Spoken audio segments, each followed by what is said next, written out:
Assalamualaikum warahmatullahi wabarakatuh. Perkenalkan Bapak dan Ibu, nama saya Agus Saputra. Saya adalah calon guru penggerak angkatan 6 dari SMA Negeri 5 Batanghari. Pada kesempatan ini, izinkan saya memberikan video refleksi yang bertujuan untuk melengkapi tugas modul 1.1.A.8 koneksi antar materi kesimpulan dan refleksi modul 1.1 tentang refleksi filosofis pendidikan nasional Ki Hajar Dewantara. Sebagaimana kita ketahui bahwa Ki Hajar Dewantara adalah Bapak Pendidikan Indonesia yang terlahir pada tanggal 2 Mei 1889. Dan setiap tanggal tersebut kita memperingatinya sebagai Hari Pendidikan Nasional. Ki Hajar Dewantara dijadikan sebagai Bapak Pendidikan Nasional karena pemikiran-pemikiran beliau yang sungguh luar biasa mengenai bagaimana kita seharusnya mengajarkan pendidikan kepada peserta didik. Sudah kita ketahui bahwa semboyan ing ngarso sung tulodo ing madya mangunkarso tutwuri handayani adalah buah pemikiran dari Ki Hajar Dewantara. Video refleksi ini saya angkat dari pertanyaan yang diajukan di LMS yang menjadi media pembelajaran bagi para calon guru penggerak angkatan 6. Ada 3 pertanyaan, diantaranya adalah: 1. Apa yang Bapak Ibu percaya tentang murid dan pembelajaran di kelas sebelum mempelajari modul 1.1? Yang kedua, apa yang berubah dari pemikiran atau perilaku Bapak Ibu setelah mempelajari modul 1.1 ini? Yang ketiga, apa yang dapat segera Bapak Ibu terapkan lebih baik agar suasana kelas mencerminkan pemikiran Ki Hajar Dewantara? Baiklah, perkenankan saya untuk menjawab satu persatu pertanyaan yang diajukan di atas. Sebelum mempelajari modul 1.1, saya mempercayai bahwa murid dan pembelajaran di kelas dengan kriteria sebagai berikut. Yang pertama, pembelajaran lebih berpusat kepada guru atau teacher centers.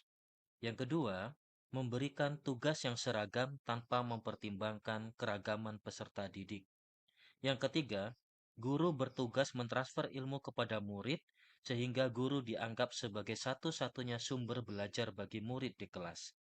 Yang keempat, belajar lebih banyak atau bahkan selalu di kelas tanpa pernah mencari suasana yang baru. Yang kelima, pembelajaran hanya berpatokan pada pencapaian materi yang sesuai dengan kurikulum dan fokus pada pencapaian kriteria ketuntasan minimal. Setelah mempelajari modul 1.1 ini, ada beberapa perubahan pemikiran atau perilaku dari saya sebagai seorang guru. Yang pertama adalah saya memahami bahwa pendidikan itu hanyalah sebuah tuntunan dalam hidup tumbuh anak-anak kita. Artinya, hidup tumbuhnya anak-anak terlebih di luar kecakapan atau kehendak kita kaum pendidik. Mereka akan hidup dan tumbuh menurut kodratnya sendiri.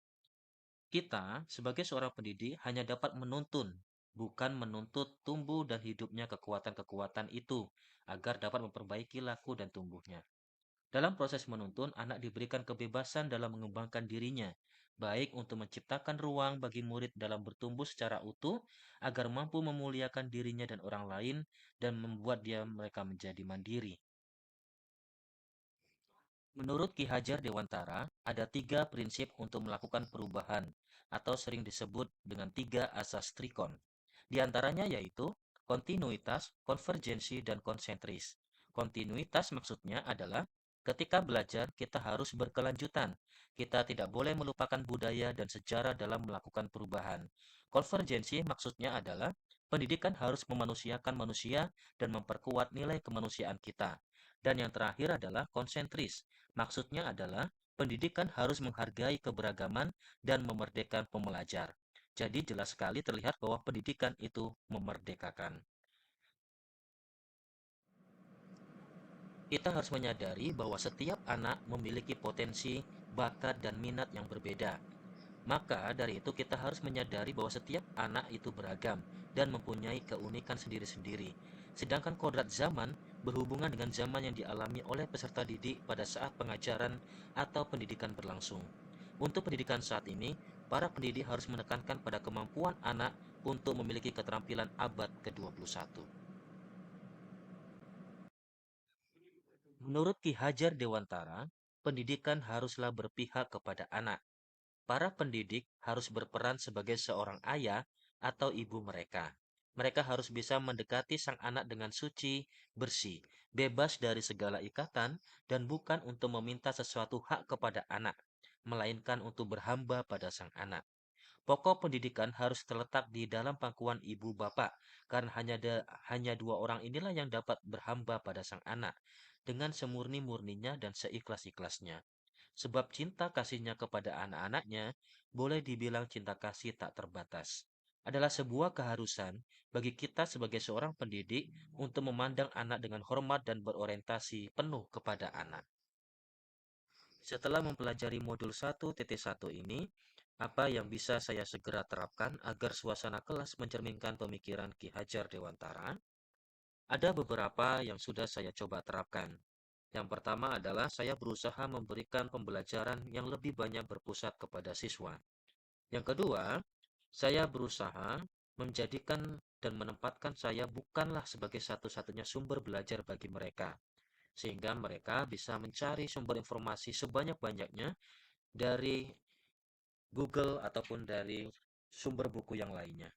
Yang ketiga adalah pembelajaran yang saya lakukan tidak lagi terfokus pada pencapaian kriteria ketuntasan minimal, tetapi saya berusaha untuk membelajarkan mereka supaya mereka bisa memahami dan memaknai setiap pembelajaran yang telah berlangsung. Demikian yang bisa saya berikan.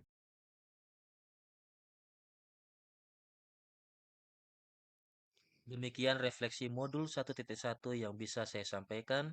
Mohon maaf atas segala kesalahan dan kekurangan. Saya akhiri. Wassalamualaikum warahmatullahi wabarakatuh.